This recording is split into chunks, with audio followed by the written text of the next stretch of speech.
So the Avengers teaser dropped, and as we probably all know by now, it's the same one that leaked. There were no surprises. Except for maybe the 8 people who somehow managed to live under a rock the size of a small moon.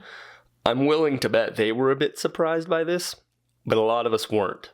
Before I go further, this video will contain full spoilers for the Avengers Doomsday trailer.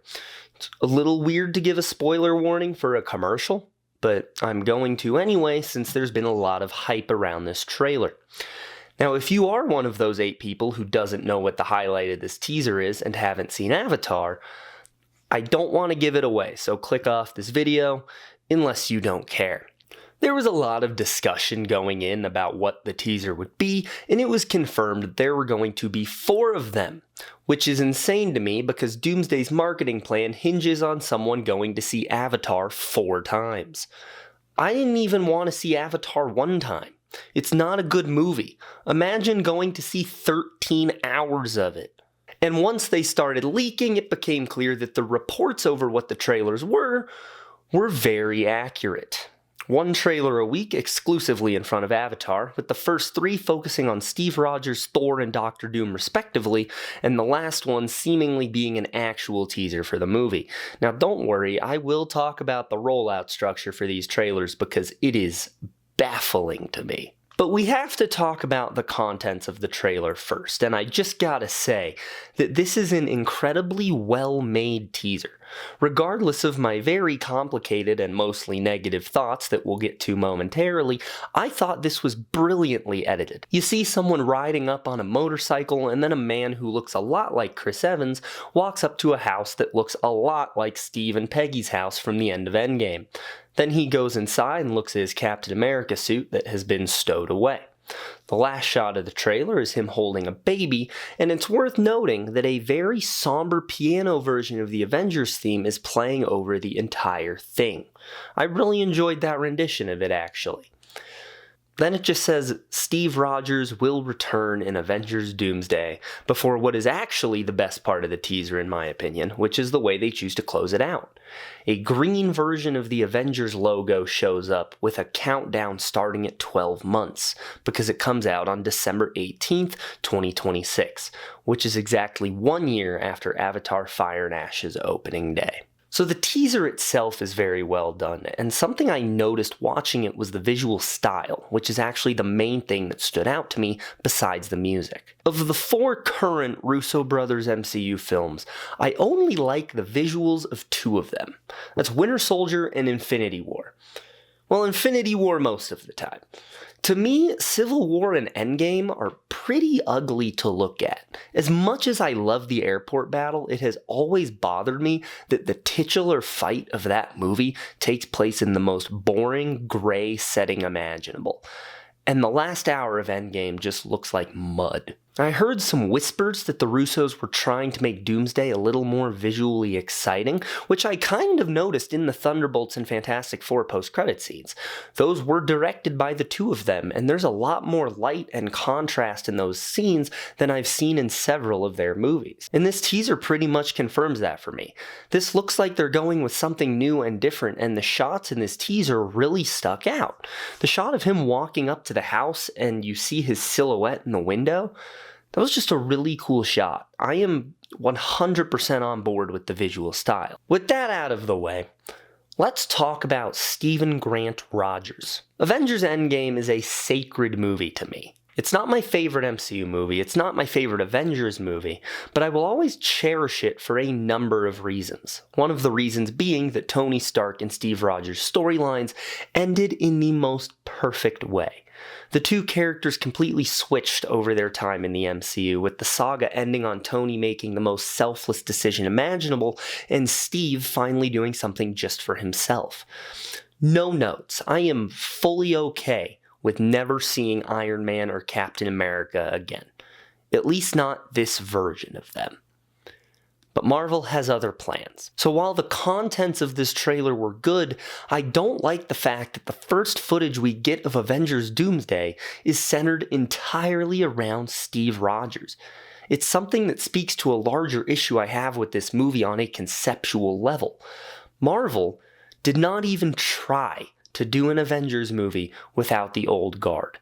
And yeah, RDJ might be playing a different character, but the fact that it's him specifically means that the entire trio is back together for this movie. And I'm not sure why they didn't just announce Chris Evans in that stupid Cher video. The fact that Marvel went out of their way to tell us what the all-new, all-different cast of this movie was is completely negated by the fact that the first footage we see of the movie is centered entirely around a character that was not in that video. It's baffling to me, and it also devalues everyone else a little bit. But from a story standpoint, the way they have set this up, while it's an interesting setup, leaves a lot of potential for disappointment. Steve being in this movie and being part of the adventure for that matter, because he obviously will be, means that he didn't really get his happy ending, did he? He went back in time to be with the love of his life, and what I'm gathering from this is that doing that broke the multiverse or something along those lines. I'm not quite sure what else they would do that requires bringing Steve back into the fold. So whenever we watch Endgame after Doomsday comes out, we have to think about the fact that this ending wasn't happy. Because not long after his dance with Peggy, he was pulled back into the fold to go do more avenging on a threat that Marvel, I'm sure, wants to set up as a bigger threat than Thanos. And guys, to be honest, I do not like that. It also kind of hurts Sam Wilson, in my opinion. His Captain America run has been insanely disappointing, and I was excited at the prospect of the Russos making him cooler, just like they did for Steve. And I'm sure they still can, but again, considering the first footage we're getting for this movie is exclusively about Steve Rogers, it makes it pretty clear which Captain America they want us to be interested in going forward.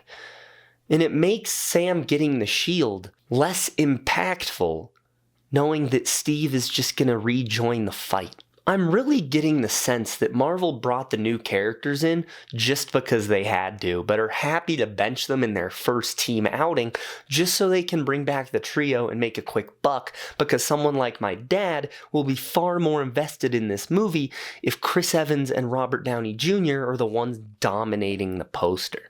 So let's talk about the trio. Obviously, Thor has to be in this movie. He's still alive and is in desperate need of an overhaul, that I did not need to see the three of these guys headlining a movie. And sure, we don't know if they are the actual headliners of the film, but considering the trailers are all centered around them, it's safe to say that those are the three people Marvel wants you to see this movie for. And I'm just not a fan of it. And if they want to put Steve in the movie, sure, put him in the movie, but Marvel needed to pick a lane on this. They wanted to have their cake and eat it too. Marvel didn't feel like announcing Chris Evans with the rest of the cast, and they didn't feel like holding the surprise for the actual movie's release. So instead they did whatever the hell this strategy was. And speaking of strategy, what is up with this rollout? Like I said, Disney is counting on people seeing Avatar 4 times. That's stupid for any movie. So the people seeing Avatar once, like yours truly, get to see a super high quality 3D trailer for Steve Rogers, and then for the other 3 trailers, I get to see theater recordings that look like they were filmed on a potato. How is that supposed to get me excited? They could have and should have just done one trailer. Just drop a full teaser. It's what movies have been doing since their invention. Or, if you really wanted to do these stupid character trailers, the first one that dropped should not have been Steve. It should have been Dr. Doom. Doom is in the title for the movie. RDJ's casting has been what 90% of the talk of the movie has been thus far. He's a saga-ending villain that we've only seen for like 4 seconds in a post-credit scene. We know nothing about him, and on the complete flip side of that, he's one of the coolest Marvel villains ever, second only to Magneto. You only have one chance to make a first impression. My first impression of the movie was an announcement of someone who either should not have been in it or should not have been revealed to us a year out. And my first impression of Doom is going to be a cam rip instead of a theatrical experience. What kind of marketing is that, and how is it supposed to get me more excited for Doomsday? The Russos have never let me down with a Marvel movie, and we've yet to get a bad Avengers movie. Marvel's aware that this movie needs to succeed, and I imagine that hard work will be reflected in the final film. But the fact that this is the first official look at the film leaves me feeling very bleak. The feeling that Marvel gave up, and in an act of desperation they brought back the old because they're afraid of the new, regardless of whether or not that's a good idea. And I know that for about a year, we've known that this whole thing is an act of desperation, but up until now they've done a really good job of hiding that it was an act of desperation. Steve's story ended.